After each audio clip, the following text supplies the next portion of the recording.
Olá, eu sou Gabriel Pinto. Eu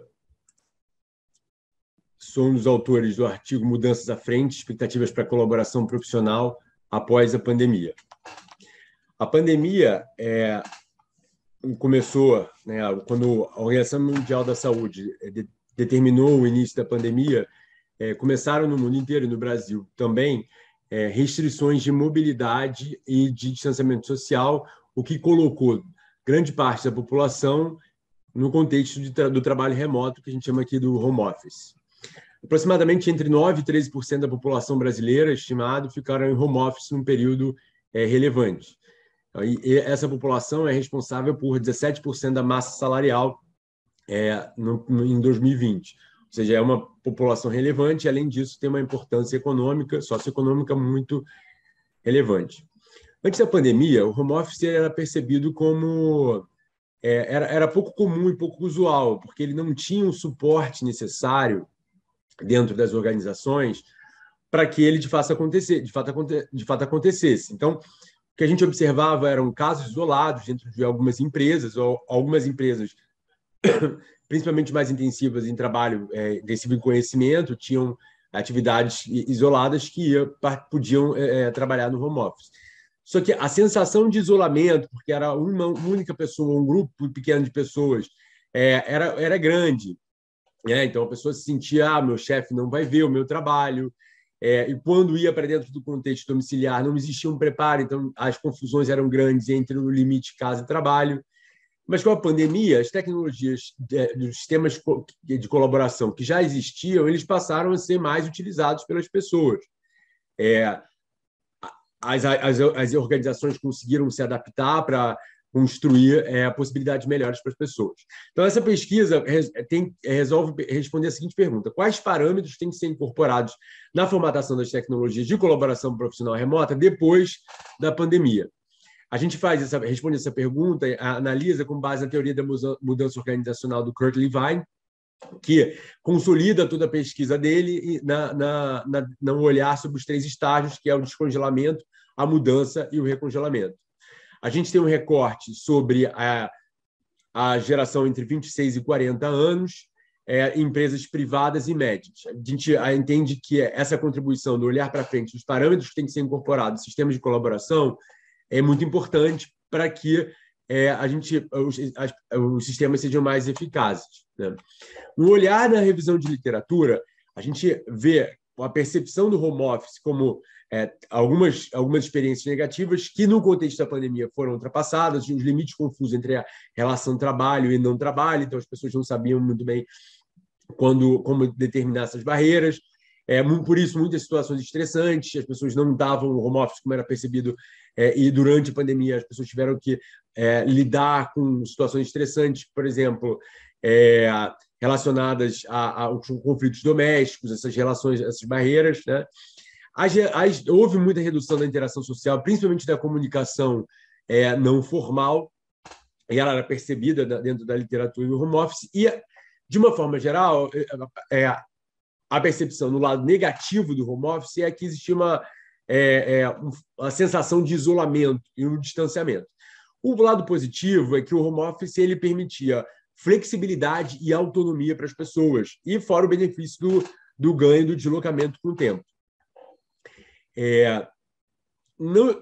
sistemas de informação, a colaboração profissional foi importante na pandemia, porque as empresas se tornaram mais virtuais, introjetaram capacidade de adaptação, utilizaram e fomentaram o aprendizado das tecnologias que suportam a colaboração. Eram tecnologias que já existiam, mas elas ganharam um outro olhar dentro de sistemas de informação, porque as empresas, dentro do contexto das organizações, porque as empresas passaram a suportar. Então, tem vários casos na literatura que contam essa transição para o home office.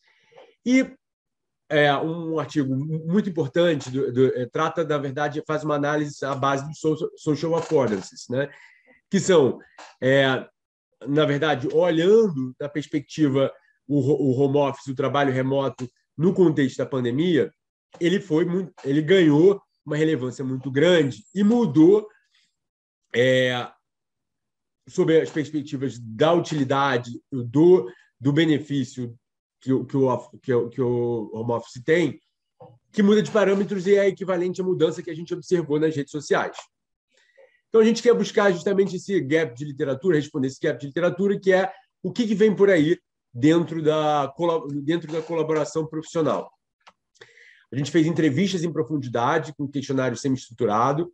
A nossa coleta utilizou entrevistas online, via Zoom, principalmente.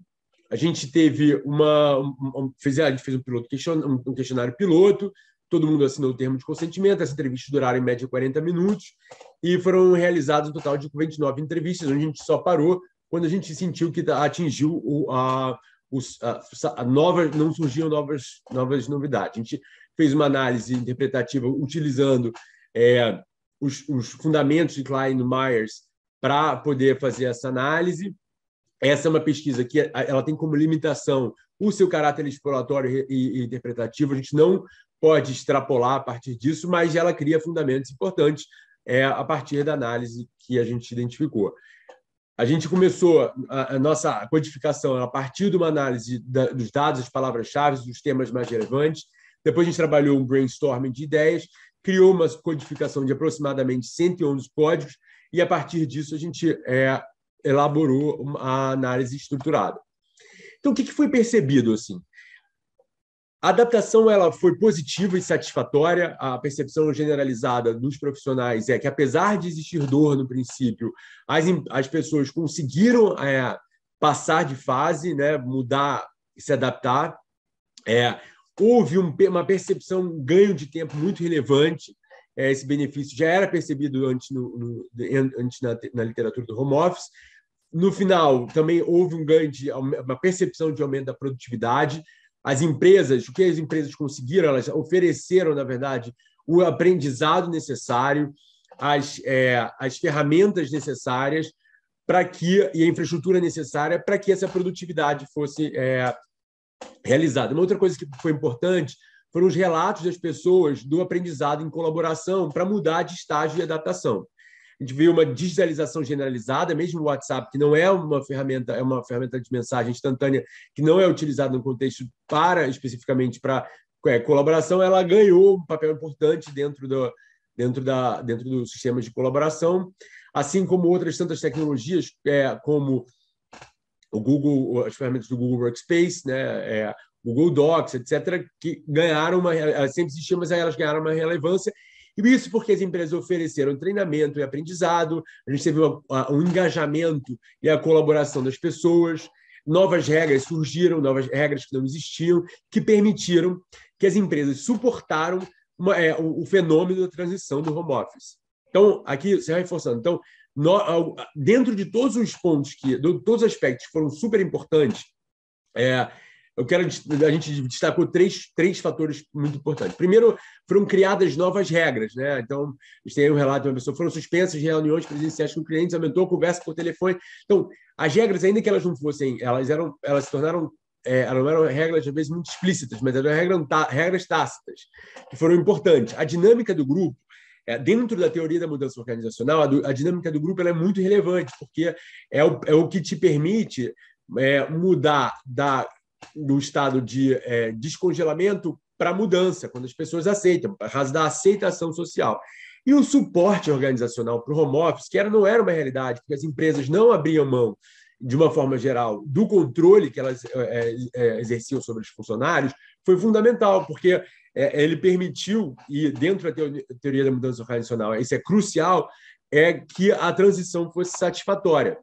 Então, essa transição tão bem sustentada, ela faz com que os ganhos do home office eles fiquem para frente. Então, esse desejo pelo modelo híbrido generalizado das pessoas faz com que a flexibilidade e os ganhos de autonomia, principalmente, eles sejam parâmetros fundamentais de sistemas de informação daqui para frente, porque já eram conquistas do modelo pré-home office, do home office pré-pandemia, que vão ficar para frente na pandemia. Fora isso, acho que tem alguns desafios de comunicação informal e relação com clientes, mas o principal é que a flexibilidade, autonomia e gestão, eles entraram para ficar dentro de sistemas de colaboração. Obrigado, pessoal.